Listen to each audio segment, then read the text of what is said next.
discussion is revision of clinicals of body cavities and diaphragm embryology. सबसे पहला clinical है congenital pericardial defect या cyst। इस defect में प्लूरोपेरिकार्डियल मेम्ब्रेन इफेक्ट होगी। प्लूरोपेरिकार्डियल मेम्ब्रेन है क्या? ये वो मेम्ब्रेन है जो थोरेसिक कैविटी में प्लूरल कैविटी को पेरिकार्डियल कैविटी से सेपरेट करती है। थोरेसिक कैविटी के अंदर तीन कैविटीज देखने को मिलती है, right and left pleural cavity, centre में पेरिकार्डियल कैविटी। इन दोनों को सेपरेट करने के लिए, इन तीनों को सेपरेट करने के लिए एक मेम्ब्रेन होती है, उसको बोलते हैं प्लूरोपेरिकार्डियल मेम्ब्रेन। इस प्लूरोपेरिकार्डियल मेम्ब्रेन ने असल में क्या बनाना है? अडल्ट में फाइब्रस पेरिकार्डियम। क्या बनाना है? Fibrous pericardium. और इसके दो इंपॉर्टेंट कंटेंट होते हैं, phrenic nerve and common cardinal vein. अगर प्लूरोपेरिकार्डियल मेम्ब्रेन की डिफेक्टिव फॉर्मेशन हो तो इसकी वजह से हमें एक डिफेक्ट देखने को मिलता है, उसका नाम है कंजेनिटल पेरिकार्डियल डिफेक्ट। इसमें होता है क्या, जो पेरिकार्डियल कैविटी प्लूरल कैविटी से कम्युनिकेट करती है। ठीक हो गया? तो इसका कॉज क्या होगा? पहला डिफेक्टिव फॉर्मेशन ऑफ प्लूरोपेरिकार्डियल मेम्ब्रेन, या प्लूरोपेरिकार्डियल मेम्ब्रेन सही तरह बन गई लेकिन इसकी फ्यूजन नहीं हो सकी, तो डिफेक्टिव फॉर्मेशन या डिफेक्टिव फ्यूजन। और ये डिफेक्ट हमें लेफ्ट साइड पे देखने को मिलता है। इफेक्ट क्या होंगे? ये पेरिकार्डियल कैविटी प्लूरल कैविटी से कम्युनिकेट करेगी, इसके साथ साथ जो लेफ्ट एट्रियम होता है वो प्लूरल कैविटी में हर्निएट कर जाएगा हर हार्ट बीट के साथ। तो दो चीज़ आपको देखने को मिलेगी, कम्युनिकेशन, दूसरा हर्निएशन ऑफ लेफ्ट एट्रियम। दूसरा क्लिनिकल एसेसरी डायफ्राम, ये कॉमनली राइट साइड पे होता है और ये एसोसिएटेड होता है लंग की हाइपोप्लेजिया के साथ, क्योंकि ज़्यादा एसेसरी डायफ्राम होगा तो वो लंग को कॉम्प्रेस करेगा, जिसकी वजह से लंग हाइपोप्लेजिया देखने को मिलेगा। डायग्नोसिस एमआरआई या कंप्यूटर टोमोग्राफी के जरिए कर सकते हैं।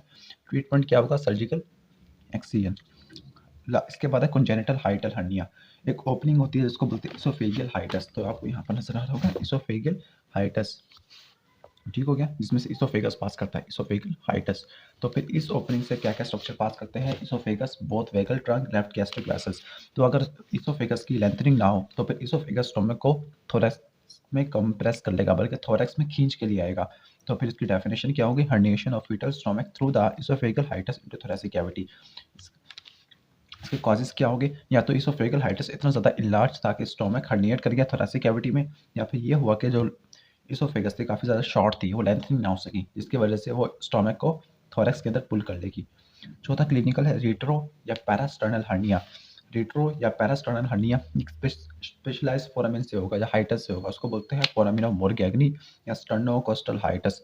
डायफ्राम की ओरिजिन होती है स्टर्नम से भी और कोस्टल यानी रिब्स और इनके कोस्टल कार्टिलेजेस से भी। तो इनके दरमियान में, इन दोनों ओरिजिन के दरमियान में फोरामिन होता है, हाइटस होता है, उसको बोलते हैं फोरामिन ऑफ मोरगैग्नी।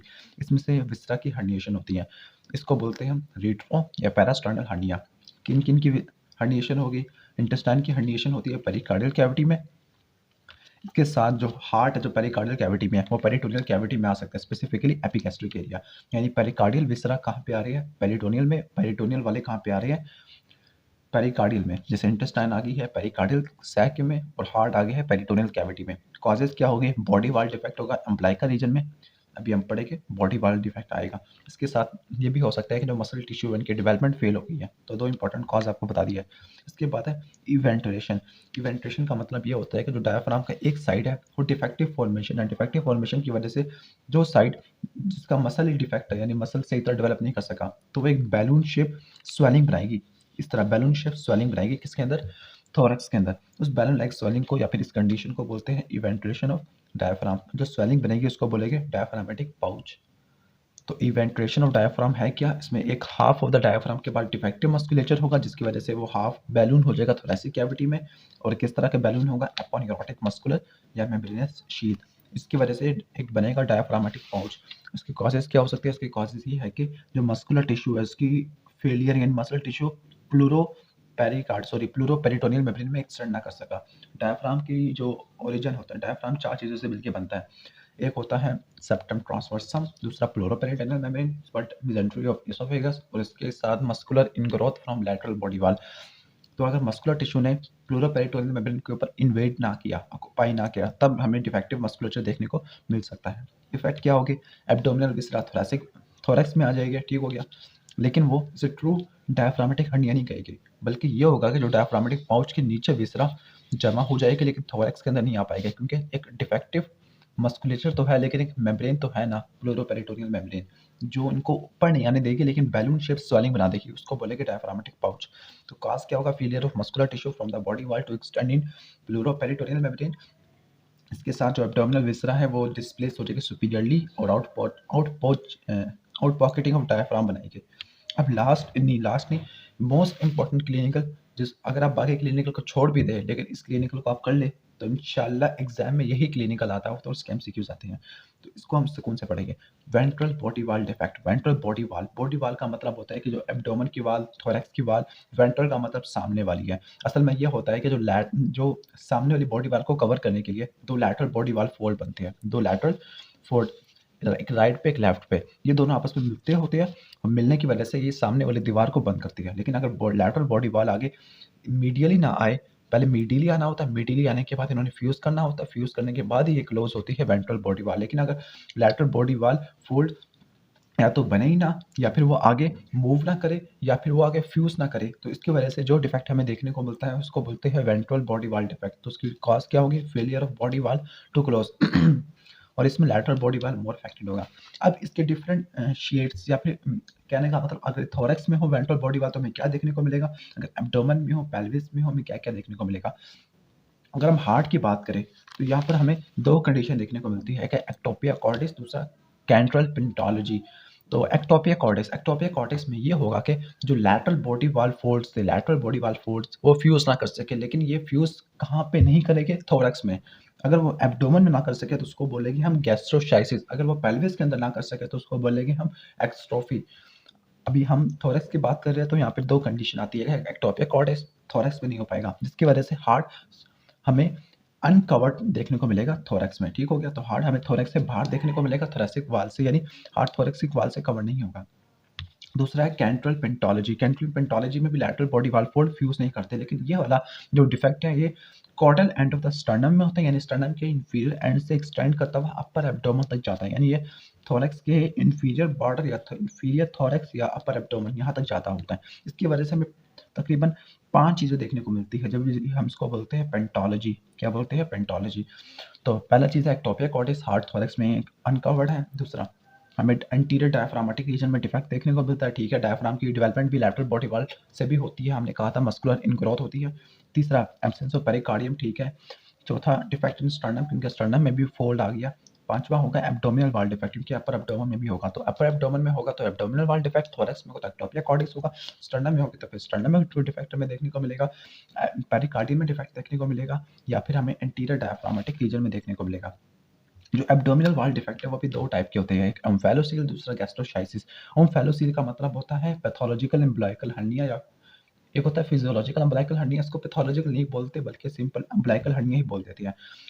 जो ओम्फैलोसीलस कंडीशन में वो सेकेंडरी होगा बॉडी वाल डिफेक्ट के। क्यों? क्योंकि अगर क्लोजर डिफेक्ट हो गया, यानी लैटरल बॉडी वाल फोल्ड आपस में मिलकर वेंट्रल बॉडी वाल को क्लोज नहीं किया, तो एब्डोमिनल कैविटी का साइज काफी ज्यादा कम होगा। जब एब्डोमिनल कैविटी का साइज काफी ज्यादा कम होगा तो फिर इंटेस्टिनल लूप अम्बिलिकल कॉर्ड से वापस एब्डोमिनल कैविटी में नहीं आ सकेंगे। जब ये वापस नहीं आ सकेंगे तब इस कंडीशन को बोलेंगे ओम्फैलोसील।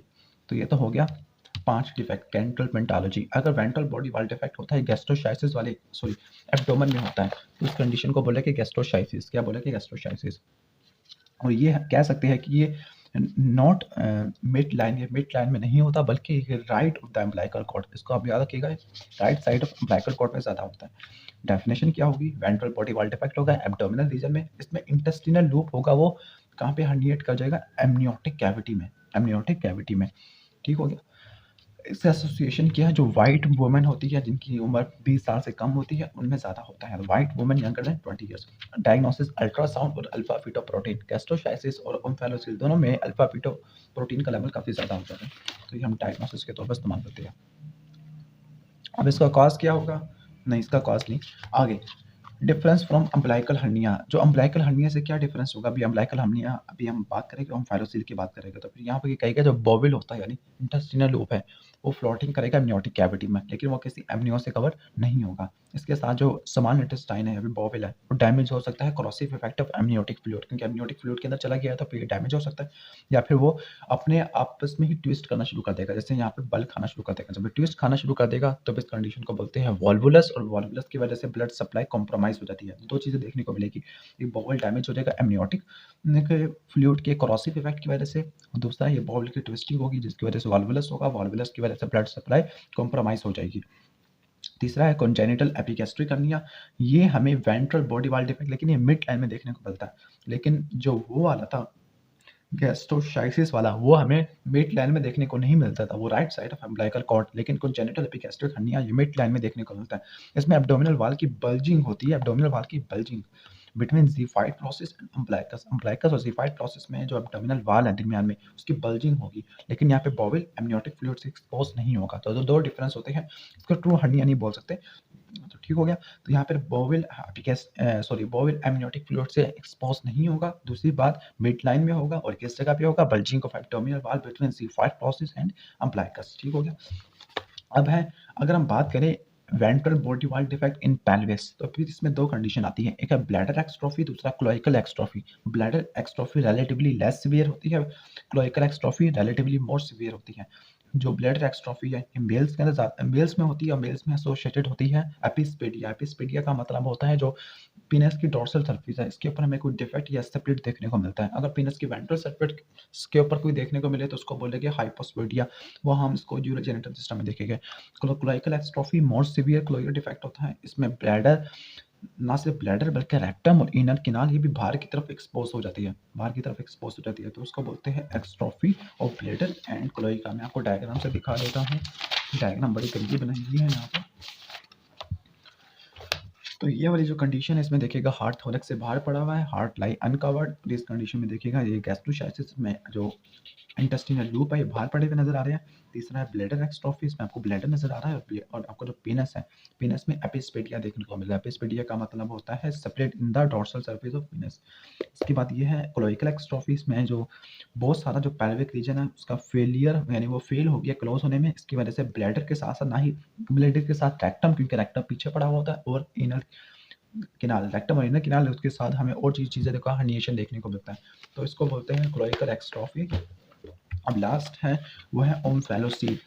लास्ट है वेंट्रल बॉडी वॉल डिफेक्ट ओम्फेलोसील। ओम्फेलोसील का मतलब होता है कि जो मिड गट होता है नॉर्मली वो 6th वीक में जाता होता है बाहर, क्योंकि एब्डोमिनल कैविटी का साइज काफ़ी ज़्यादा छोटा होता है, फिर इसने 10वें हफ्ते में वापस आना होता है। लेकिन अगर वो 10वें हफ्ते में वापस ना आ सके तो फिर उस कंडीशन को बोलते हैं ओम्फेलोसील। एक होता है फिजियोलॉजिकल अम्बिलिकल हर्निया, वो 6 से लेकर 10 के दरमियान में होता है, लेकिन अगर फिजियोलॉजिकल अम्बिलिकल हर्निया 10 से ज़्यादा हो जाए तो फिर इसको बोलते हैं ओम्फेलोसील। अब हम स्टार्ट करें कॉन्जेनिटल डायफ्रामेटिक हर्निया। पहले इसको देख लेते हैं ओम्फेलोसील। ओम्फेलोसील में डिफेक्ट होता है एमनियन से कवर होता है, ये कार्डिक एब्नॉर्मेलिटीज के साथ एसोसिएटेड होता है, न्यूरल ट्यूब डिफेक्ट के साथ एसोसिएटेड होता है, क्रोमोसोमल एब्नॉर्मेलिटीज। जबकि गैस्ट्रोसाइटिस कोई ऐसी डिजीज के साथ प्रेजेंट नहीं करता। इसके साथ यहाँ पे हमें अल्फा फीटोप्रोटीन का लेवल काफ़ी ज़्यादा देखने को मिलता है ओम्फेलोसील में, जिस तरह गैस्ट्रोसाइटिस में भी था। अब लास्ट इंपॉर्टेंट क्लिनिकल चैप्टर का वो है कॉन्जेनिटल डायफ्रामेटिक हर्निया। इसमें एब्डोमिनल कंटेंट की हर्निएशन होती है थोरैसिक कैविटी में, एक लार्ज ओपनिंग होती है डायफ्राम की, कौन सी एरिया में, पोस्टरो डायफ्राम रीजन में, जिसे फोरामिन ऑफ बॉच टैलिक भी बोलते हैं। ये हो गया। The herniation of abdominal contract by endothoracic cavity by opening in the posterolateral region of diaphragm is known as congenital diaphragmatic hernia। इसका जो कॉज हो सकता है वो जीन की म्यूटेशन भी हो सकती है, स्पेसिफिकली जिंक फिंगर ऐसा जीन जो जिंक फिंगर मोटिव को इनकोड कर रहा है, इसको हम बोल सकते हैं गाटा 6। तो गाटा 6 या GATA6 जी। इसके साथ साथ हमें ये देखने को मिल सकता है जो प्लूरोपेरिटोनियल मेम्ब्रेन है इसकी डिफेक्टिव फॉर्मेशन हुई या फिर इसकी डिफेक्टिव फ्यूजन हुई, दो 3 पार्ट के साथ। 3 दूसरे पार्ट कौन-कौन से हो गए, एक muscular ingrowth from lateral body wall, septum transversum और मेसेंट्री ऑफ एसोफेगस। और इसके साथ-साथ क्या कॉज देखने को मिल सकता है, जो मसल होते हैं शायद वो प्लूरोपेरिटोनियल मेम्ब्रेन को पॉपुलेट ना कर सके हो, या फिर फोरगट की शॉर्टनिंग हो, या फिर डॉर्सल मेसेंट्री की फॉर्मेशन ना हो सके। इसमें भी हमें स्टोमक थोरैक्स में देखने को मिलता है। उस कंडीशन को बोलते हैं कॉन्जेनिटल डायफ्रामेटिक हर्निया।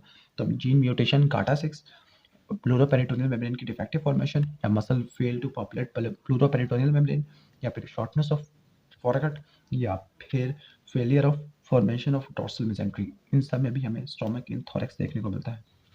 इसका इफेक्ट क्या होगा, इसका इफेक्ट ये होगा कि कॉन्जेनिटल डायफ्रामेटिक हर्निया के प्लूरल कैविटी और पेरिटोनियल कैविटी आपस में कंटिन्यू हो रही है, जिसकी वजह से एब्डोमिनल विसरा थोरैक्स में आके हर्निएट कर जाएंगे।